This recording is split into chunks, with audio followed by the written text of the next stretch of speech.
Waking up in the morning, feeling energized and fit. No more struggling with the tiredness that pulls us back deep into the feathers of our bed covers. Jumping out of bed directly after the alarm clock is going off. Having so much energy that we can effortlessly pursue all our dreams without getting weak. That would be beautiful, but for many of us, it is unfortunately only a dream. Most of the time, in reality, it looks quite different.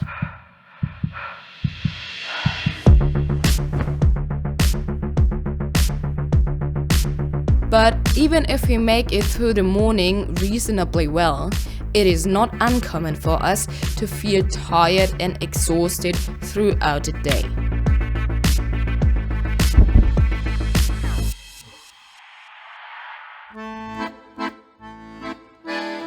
Without energy, we drag ourselves through the day and we may not really succeed.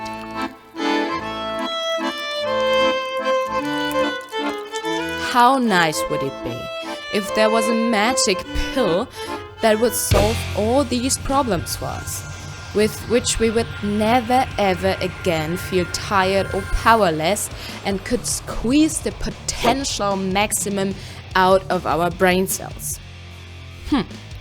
Well, such a pill sadly doesn't exist. Because this is not an option, we should look for a solution that can help us to increase our energy level. But let's start from scratch. To have enough energy, we especially need one thing: enough sleep. But maybe you get enough sleep and you are still feeling very sleepy during the day.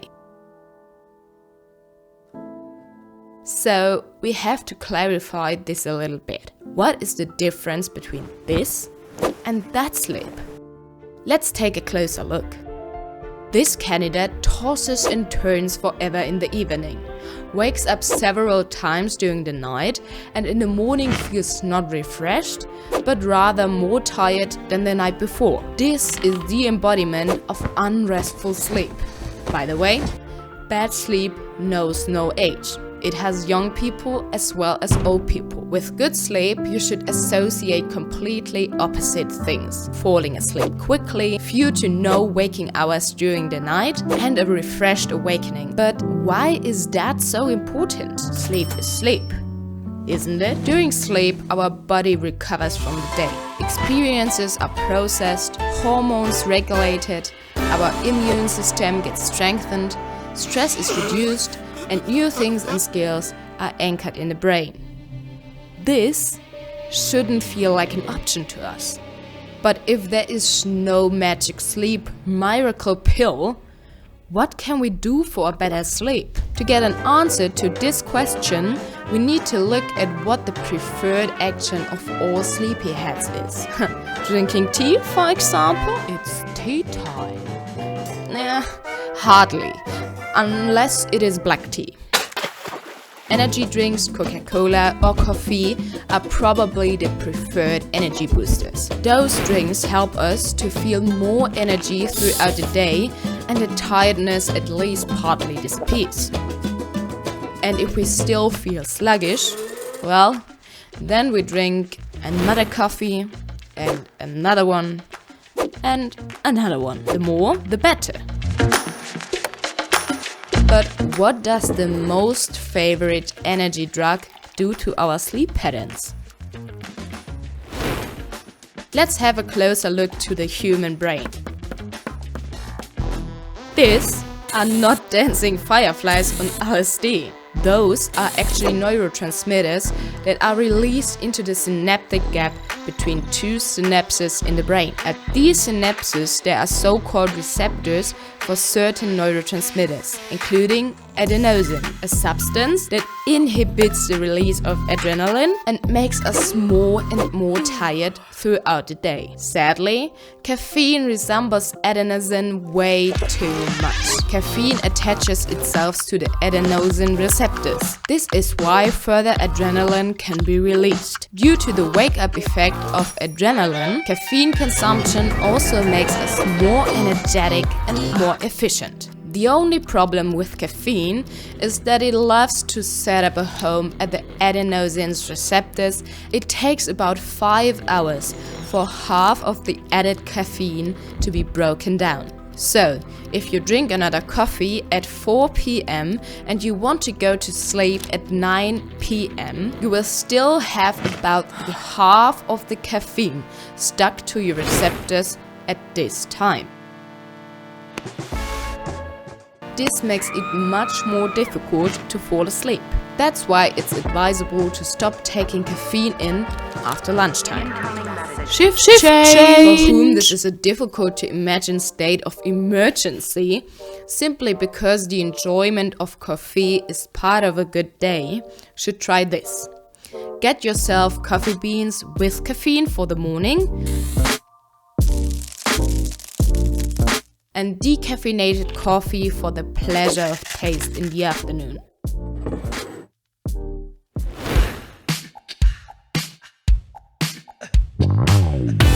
You may also have heard of the circadian rhythm. No, that's not some fancy new beat in the music scene, but the body's own biorhythm that controls how long you are awake and at which point you begin to feel sleepy. It is popularly known as the inner clock. Important here, the circadian rhythm is controlled by light stimuli. If too much, especially blue light, falls on the retina, the production of the sleep hormone melatonin is inhibited and the production of awakening hormones fired up.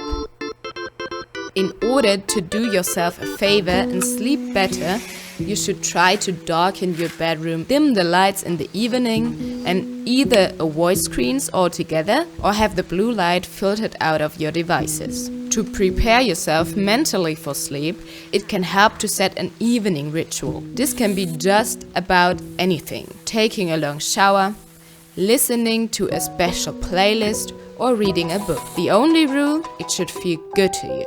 Also, meditation to fall asleep has worked quite good for me, because here you can completely engage in the fantasy journey and sleep overtakes you without you really noticing it. But there are not only things we can do to improve our sleep, but additionally things we can do in general to raise our energy level. For a good energy level, there are 3 main things: physical exercise, good sleep, and the right nutrition. At this point, you already know how to achieve a good sleep.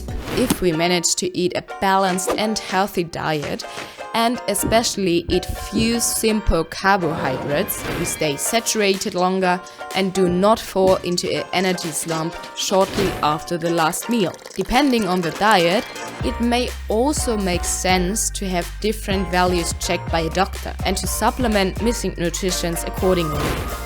That exercising is good for our body should no longer be a novelty for anyone. But sports and exercise does a lot with our energy balance too. Sport does not take away our energy, but increases our energy level throughout the day. When we feel flabby and exhausted, we should not give up and do nothing. We should rather look forward to exercise and move our bodies.